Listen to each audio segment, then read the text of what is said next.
all realms of Shinnok's menace, I waged a war that plunged the Earth into centuries of darkness and banished Shinnok into a place called the Netherrealm. Now, after Shao Kahn's defeat at the hands of Earth's warriors, Shinnok has managed to escape his confines in the Netherrealm. The war is now being fought once again. Only this time, it can be won by mortal.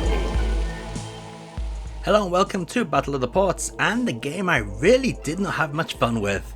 This is Midway's Mortal Kombat 4, which first hit the arcades on September 11th, 1997. Now, long-time fans of the channel know that I can't stand the original Mortal Kombat games, including this one. They just don't appeal to me, and yes, I suck at them, but you're not here to see me play, you're here to check out the difference in versions. So here we are with the arcade release, which I'm having to emulate, so there will be a few graphical and sound issues here and there. Mortal Kombat 4 is played in a similar way to previous titles from the series. The run button and combo buttons are still used, and despite the 3D graphics, characters are restricted to a 2D path except for sidestepping. Mortal Kombat 4 includes a limited weapon system, allowing each character to take out special weapons using a set button combination. Once equipped, the weapons are primarily used through the punch buttons. This includes swinging, clubbing, or even tossing the weapon. Weapons can also be purposely dropped in a similar fashion to arena objects such as severed heads and rocks. If an opponent's weapon is dropped, the other character is able to pick it up and use it. Mortal Kombat 4 added the maximum damage cap to the game's combo system, automatically breaking combos if they deal over a set amount of damage to a player, and thus preventing infinite combos, although this cap can be removed with a code. Unlike Mortal Kombat Trilogy, which contains multiple finishing moves and various kinds, Mortal Kombat 4 has the standard 2 fatalities per character, in addition to 2 stage fatalities that can only be done in certain arenas and involve the winning character throwing their opponent into a part of the arena where they are killed. Unlike the first 3 games, this game does not include non-playable boss characters, except for Goro in the home version. Talking of characters, the game includes 15 playable characters with additional secret characters. Finish her! Wins.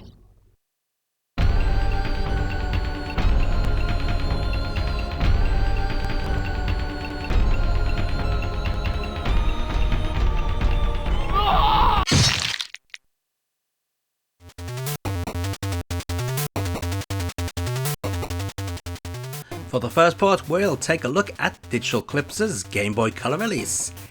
As to be expected, it is in 2D, but at least it does feature 9 selectable characters and the hidden character Reptile. In addition, there are a few speech clips, and instead of using the in-game graphics for the fatalities, the game uses short FMV clips, which is pretty cool. The Game Boy Color port to the engine reuses the game engine used in the Game Boy port of Mortal Kombat 3, including the same character select screen. Sadly, this port does not contain any blood outside of the fatality videos. The combo system and weapons were also removed.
Thousands of years ago, in a battle with the fallen elder... PlayStation port next, which was developed by Eurocom. The PlayStation, besides the Game Boy, is the weakest console this game was ported to, but it's still a pretty noble effort.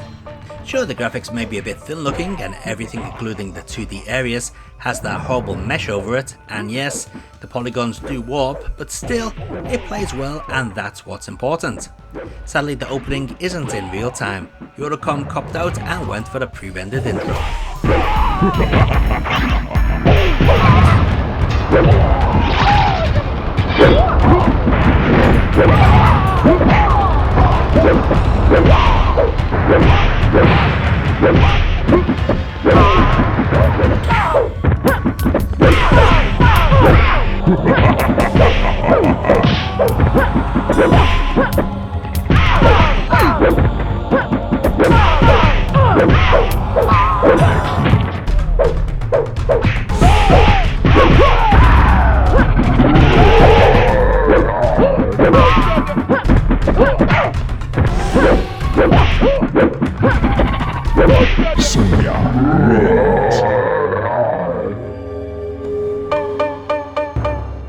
Eurocom again, here with the PC port for Windows.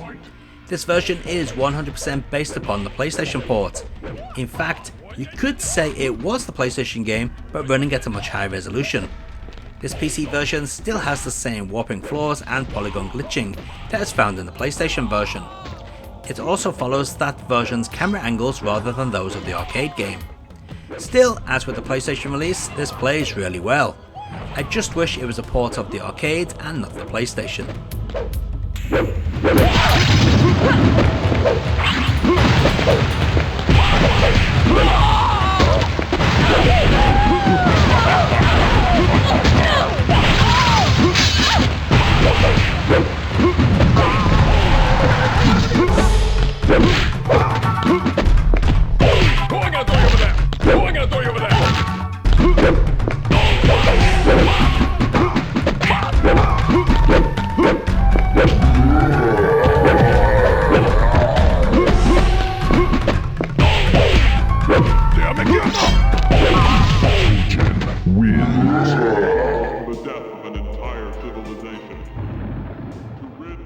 Nintendo 64 time with another port by Eurocom, which had put this together in roughly 8 months. One of their main objectives for this port was to have the game run at a constant 60 frames per second. To do this, Eurocom had to reduce the polygon count due to the more limited resources of the Nintendo 64. But I'm sure you'll agree that the overall results aren't too bad. In fact, this is the only version of the home ports that doesn't have any of the floor vanishing during victory poses. It's also the only one that uses a real-time opening rather than FMV. Sadly, it's not to the same quality as the arcade. Still, even with those niggling points, the N64 version is quite nice. It's even fog-free, and features textures that aren't a complete blur.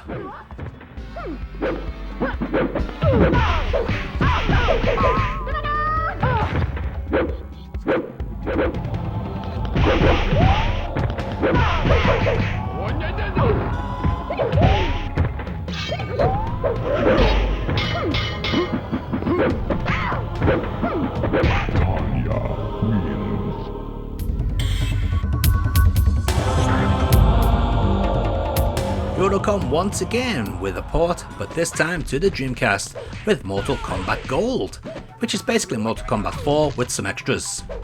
The game contains several additional characters and stages, as well as a new weapon select mechanism.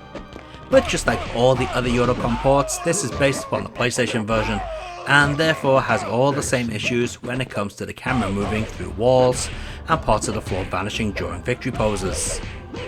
But at least there is no warping textures in this version. In fact, the Dreamcast port is easily the best looking version of Mortal Kombat 4 there is.